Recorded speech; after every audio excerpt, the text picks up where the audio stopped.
वहां पर हम पढ़ते हैं, प्रभु यीशु मसीह कहते हैं, तुम्हें सिखाया गया है कि हत्या मत करो, जो हत्या करता है वो कचहरी में दंड के योग्य होगा। लेकिन मैं तुमसे कहता हूं, जो अपने भाई से बैर करता है वो कचहरी में दंड के योग्य होगा। प्रभु यीशु मसीह हत्या की एक नई परिभाषा हमें समझा रहे हैं, हमें सिखा रहे हैं। प्रभु यीशु मसीह हत्या के बारे में हमें समझा रहे हैं। हम सभी लोग अहिंसा की बात करते हैं। प्रभु कहते हैं, जो अपने भाई या बहन से बैर करता है वह उतना ही गंभीर अपराध करता है जितना कोई हत्या के द्वारा करता है। अर्थात हत्या और क्रोध या दुश्मनी या बैर गंभीर अपराध है। इसी बात को संत योहन अपने पहले पत्र के अध्याय 3 वाक्य 15 में हमें समझाते हैं। संत योहन कहते हैं, जो अपने भाई से बैर करता है वो हत्यारा है। जो अपने भाई से बैर करता है वो हत्यारा है। और आप जानते हैं कि हत्यारे में अनंत जीवन नहीं होता है।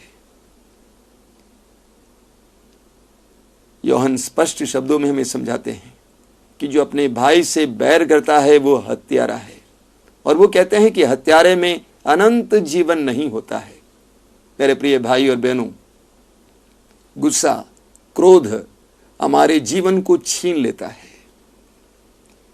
क्रोध हमारे जीवन को छीन लेता है, जीवन की प्रचुरता को छीन लेता है। और मैं कहूंगा कि क्रोध जहर है, विष है। वो हमें बीमार कर देता है।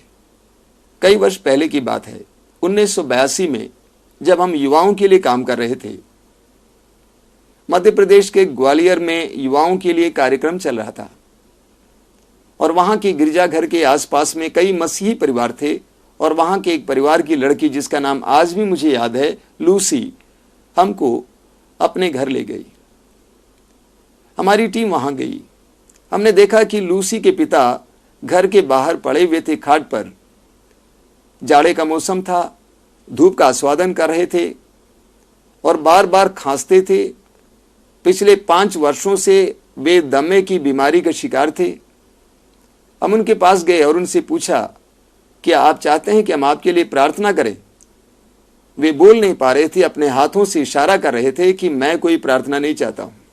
हम समझ गए कि उनके दिल में किसी के प्रति क्रोध है, गुस्सा है। हम लोग उनकी पत्नी के पास गए और उनसे सवाल किए कि आखिर इनको ये बीमारी कैसे मिली। हमें पता चला कि 5 साल पहले वे एक कंपनी में काम कर रहे थे और उस कंपनी में पदोन्नति के लिए, प्रमोशन के लिए उनको नसबंदी का ऑपरेशन करवाना था। और वे नहीं चाहते थे कि वे नसबंदी का ऑपरेशन करवाएं। लेकिन उनकी पत्नी बार बार उनको परेशान कर रही थी कि पदोन्नति की बात है, प्रमोशन की बात है, आप क्यों नहीं नसबंदी करवा लेते। पत्नी के कहने पर उन्होंने नसबंदी करवा ली। लेकिन उस दिन से उनके दिल में अपनी पत्नी के प्रति गुस्सा था। और वो गुस्सा धीरे धीरे उनके अंदर रोग में परिवर्तित हुआ और अंत में उन्होंने खाट पकड़ लिया है। पिछले 5 वर्षों से वे खाट पर पड़े हैं, घर पे कोई आय नहीं है। हम लोग उनके पास फिर वापस गए और उनको क्रूस दिखा दिखाकर प्रभु के उस क्षमाशीलता के बारे में समझाए। हमने कहा कि देखिए, प्रभु यीशु मसीह के साथ इतना बड़ा इल्जाम हुआ, उनका इतना अत्याचार हुआ, तब भी प्रभु यीशु मसीह ने उन लोगों को क्षमा किया जिन्होंने उन्हें दुख दिया है। बार बार इस तरह कहने पर और लगातार प्रार्थना करने से उस भाई का हृदय बदलता गया। उन्होंने सिर हिलाते हुए कहा कि आप लोग मेरे लिए प्रार्थना करें। आप विश्वास कीजिएगा, हम लोग अपने दाएं हाथ को उनकी छाती पर रखकर प्रार्थना जारी रखे। 2 मिनट के अंदर 5 साल पुराना दमा का रोग हमेशा हमेशा के लिए उन्हें छोड़कर चला गया। वो उठ खड़े हो गए, चिल्लाने लगे, जोर जोर से बोलने लगे, प्रभु ने मुझे चंगा किया है। और उस दिन के शाम उस गिरजाघर में प्रार्थना सभा होनी थी। बहुत बड़ी संख्या में लोग वहां पे इकट्ठे हुए, क्योंकि उन्होंने देखा था कि ईश्वर ने उस व्यक्ति के जीवन में क्या किया है। मेरे प्रिय मित्रों, गुस्सा, क्रोध जहर है जो हमें मार डालता है और दूसरों को भी मार डालता है। सवाल ये खड़ा होता है, मेरे अंदर गुस्सा है, क्रोध है, बैर है, दुश्मनी है, मैं क्या करूं? हम प्रभु के वचनों को फिर एक बार सुने। प्रभु हमें समझाते हैं कि हमें क्या करना चाहिए। मत्ती के सुसमाचार के अध्याय 5 उसके वाक्य 43 और 44 में प्रभु हमें संदेश देते हैं। उसके वाक्य 44 में प्रभु कहते हैं, अपने दुश्मनों से प्यार करो और जो तुम पर अत्याचार करते हैं उनके लिए प्रार्थना करो। कई वर्ष पहले की बात है, उस समय मैं बनारस शहर के गंगा घाट के किनारे रह रहा था। क्रिसमस का समय था और क्रिसमस के दिन हमने एक छोटी सी सभा अपने घर पे की थी, जहां पर अपने आसपास के लोग आए और हम लोग गीत गाए, प्रभु का संदेश सुने, उसके बाद जलपान किए। और इसलिए कितने सारे लोग आए थे, पवित्र ग्रंथ बाइबल के कई उद्धरणियां हमने दीवार पर लटकाया था। हमारे डाकिया उस दिन नहीं आ पाए, 2 दिन के बाद आए और उन्होंने कहा कि माफ कीजिएगा, उस दिन नहीं आ पाया हूं, आपको जो कुछ देना हो आज मुझे दे दें।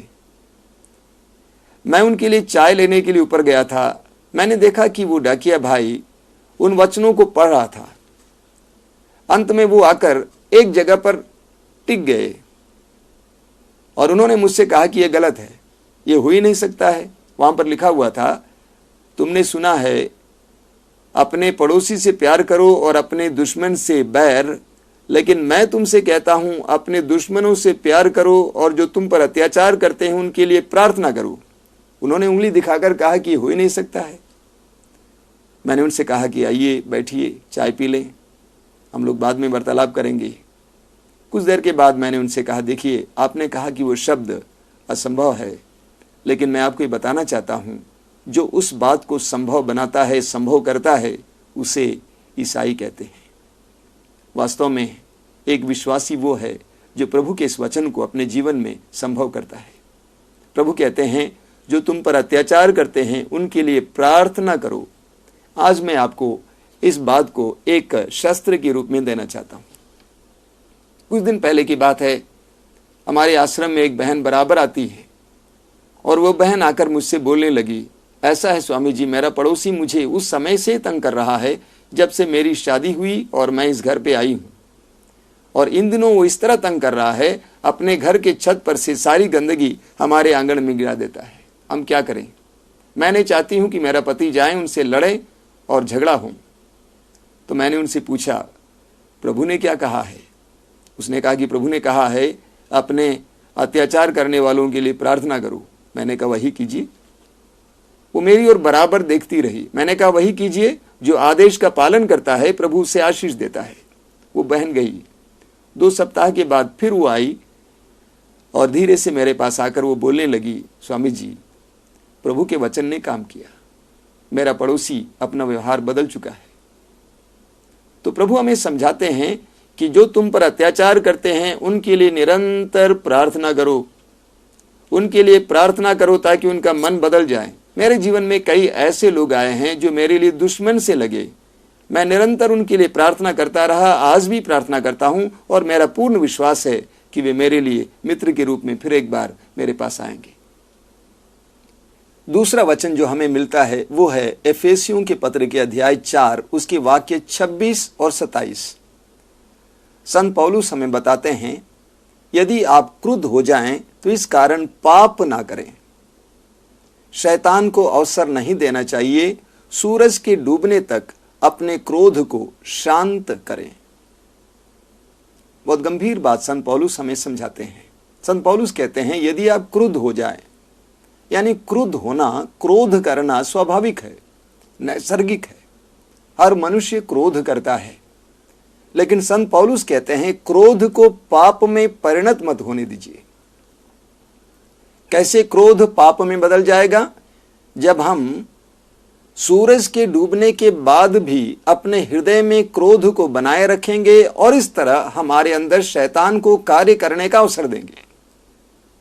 और संत पौलुस कहते हैं, शैतान को हमारे हृदय में काम करने का अवसर ना दें।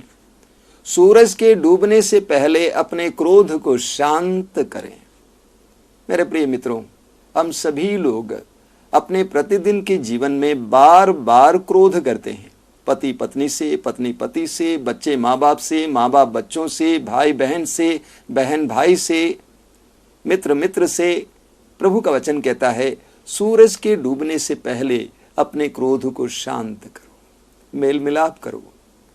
यदि आप अपने हृदय में क्रोध को बनाए रखेंगे तो मैं आपसे कहना चाहता हूं कि आपका स्वभाव बदल जाएगा, आपका रूप बदल जाएगा। ईश्वर ने जो सुंदरता आपको दी है, जो अच्छा स्वभाव दिया है, वो पूरी तरह से बदल जाएगा। मैं ऐसे कई लोगों को जानता हूं जो सिर्फ क्रोध के कारण अपने जीवन में पूरी तरह से विफल हैं और निराश हैं। रोमियों के पत्र के अध्याय 12 उसके वाक्य 19 से संत पौलुस इस प्रकार हमें समझाते हैं, प्रिय भाइयों, आप स्वयं बदला ना चुकाएं, बल्कि उसे ईश्वर के प्रकोप पर छोड़ दें, क्योंकि लिखा है, प्रभु कहता है, प्रतिशोध मेरा अधिकार है, मैं ही बदला चुकाऊंगा। इसलिए यदि आपका शत्रु भूखा है तो उसे खिलाएं, और यदि वो प्यासा है तो उसे पिलाएं, क्योंकि ऐसा करने से आप उसके सिर पर जलते अंगारों का ढेर लगाएंगे। आप लोग बुराई से हार ना माने, बल्कि भलाई द्वारा बुराई पर विजय प्राप्त करें। मेरे प्रिय मित्रों, जो आपको दुख देते हैं, जिन्होंने आपको दुख दिया है, संत पौलुस कहते हैं, प्रभु का वचन कहता है, उनकी सेवा करें, उनके लिए भलाई करें, और इस प्रकार आप उनको शर्मिंदा करेंगे। आइए हम प्रार्थना करें। हम प्रार्थना करें कि प्रभु हमारे हृदय के क्रोध को शांत करने में हमारी मदद करें। मैं आपसे अनुरोध करूंगा कि इस समय अपनी आंखें बंद करें और ये जांच करें कि मेरे हृदय में किन किन लोगों के प्रति गुस्सा है, क्रोध है। मैं आपसे अनुरोध करूंगा कि आज रात को सोने से पहले अपने हृदय से उनके प्रति क्रोध को दूर करें, प्रभु के नाम पर उनको क्षमा करते जाएं। धीरे धीरे अपने हृदय के अंदर छिपे हुए इस क्रोध को बाहर निकलने दें, ताकि आप स्वयं शांति का अनुभव करेंगे। हे प्रभु यीशु मसीह, आज हम सबको कृपा दीजिए ताकि हम अपने हृदय को शांत कर सकें। जिन्होंने हमें दुख दिया है उनको क्षमा कर सकें।